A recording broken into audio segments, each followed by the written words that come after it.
Assalamualaikum warahmatullahi wabarakatuh. Halo anak-anak, hari ini kita akan mempelajari mengenai objek IPA dan pengamatannya.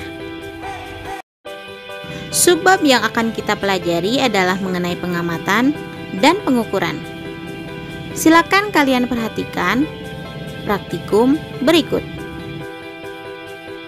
Kalian bisa sambil mencobanya di rumah. Potong kertas saring atau kertas tisu dengan ukuran 4 cm x 12 cm. Gambarkan atau beri garis dengan spidol hitam 2 cm dari ujung kertas saring tersebut. Kemudian ambil beker gelas atau gelas berisi air mineral isi dengan air setinggi 1 cm.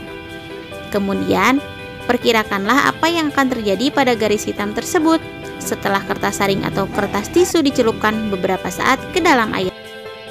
Nah, dari penyelidikan ilmiah IPA melibatkan sejumlah proses yang harus dikuasai, antara lain pengamatan, membuat inferensi, dan mengkomunikasikan. Yang pertama adalah kita lakukan pengamatan, menggunakan panca indera tentunya, termasuk melakukan pengukuran dengan alat ukur yang sesuai. Pengamatan dilakukan untuk mengumpulkan data dan informasi.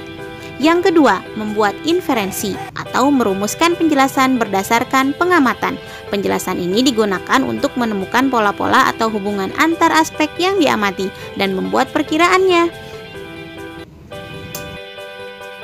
Nah, dari percobaan tadi kita membuat inferensi bahwa berdasarkan pengamatan, mengapa nih pada kertas tisu air bisa meresap langsung ke atas melewati pembatas dari garis tersebut. Kalian juga bisa melakukannya pada percobaan berikut ini. Percobaan yang kedua, menjatuhkan klip pada air, maka dia akan tenggelam. Kita coba dengan kertas tisu di atasnya, kemudian kita celupkan lagi klip. Nah, kemudian ketika kita celupkan klipnya, maka klipnya tidak akan tenggelam, malah terapung. Nah, klipnya akan terapung. Ketika kita mendorong tisu sampai dengan tenggelam, maka klipnya tetap akan terapung. Kalian bisa mencobanya loh di rumah.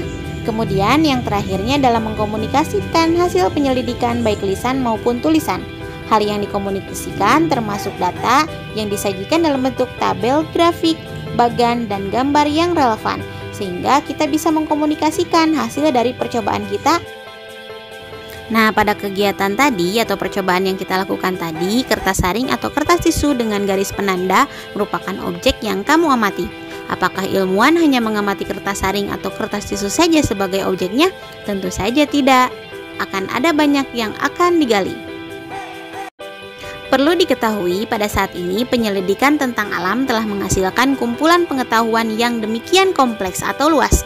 Untuk memudahkannya, pengetahuan-pengetahuan tersebut digolongkan menjadi 4, yaitu yang pertama fisika, mempelajari tentang aspek mendasar alam, misalnya materi, energi, gaya, gerak, panas, cahaya, dan berbagai gejala alam fisik lainnya. Yang kedua kimia, meliputi penyelidikan tentang penyusun dan perubahan zat. Yang ketiga biologi, mempelajari tentang sistem kehidupan mulai dari ukuran nenik sampai dengan lingkungan yang sangat luas. Yang keempat ilmu bumi dan antariksa, mempelajari asal mula bumi, perkembangan dan keadaan saat ini, bintang-bintang, planet-planet, dan berbagai benda langit lainnya. Selanjutnya, pengukuran sebagai bagian dari pengamatan. Mengukur merupakan kegiatan penting dalam kehidupan dan kegiatan utama di dalam IPA.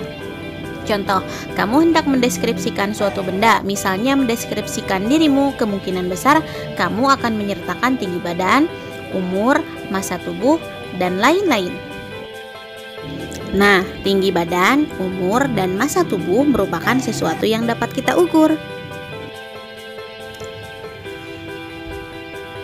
Kemudian, segala sesuatu yang dapat diukur, yang tadi kita sebutkan itu disebut dengan besaran. Seperti yang telah kamu lakukan, mengukur merupakan kegiatan membandingkan suatu besaran yang diukur dengan besaran sejenis yang dipakai sebagai satuan. Besaran contohnya adalah massa tubuh, tinggi badan, panjang, waktu, volume, dan masih banyak besaran-besaran yang lainnya.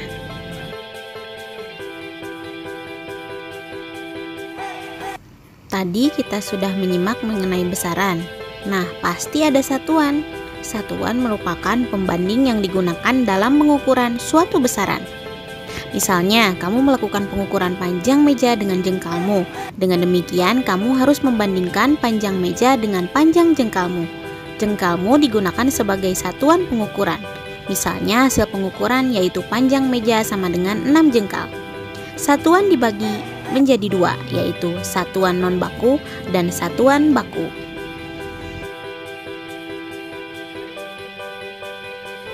Satuan non-baku atau satuan tidak baku adalah satuan yang tidak ditetapkan dengan satuan pengukuran tertentu.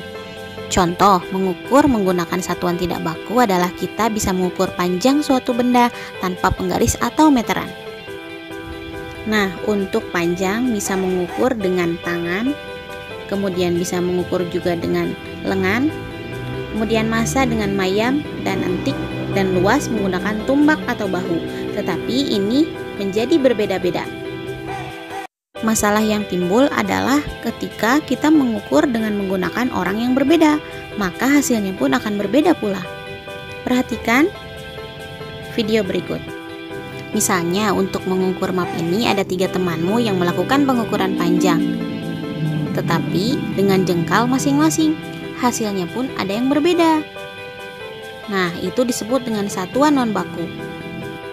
Artinya, satuan tersebut tidak dapat disepakati secara bersama oleh semua orang. Satuan selanjutnya adalah satuan baku. Mungkin kamu pernah mendengar satuan sentimeter, kilogram, dan detik, atau satuan-satuan yang lainnya. Nah, satuan-satuan tersebut adalah contoh dari satuan baku dalam sistem internasional. Bisa kita lihat pada tabel. Untuk besaran panjang, satuannya meter, massa, kilogram, dan yang lainnya. Kemudian, perhatikan video percobaan berikut. Kita bisa mengukur panjang dari map menggunakan mistar atau penggaris.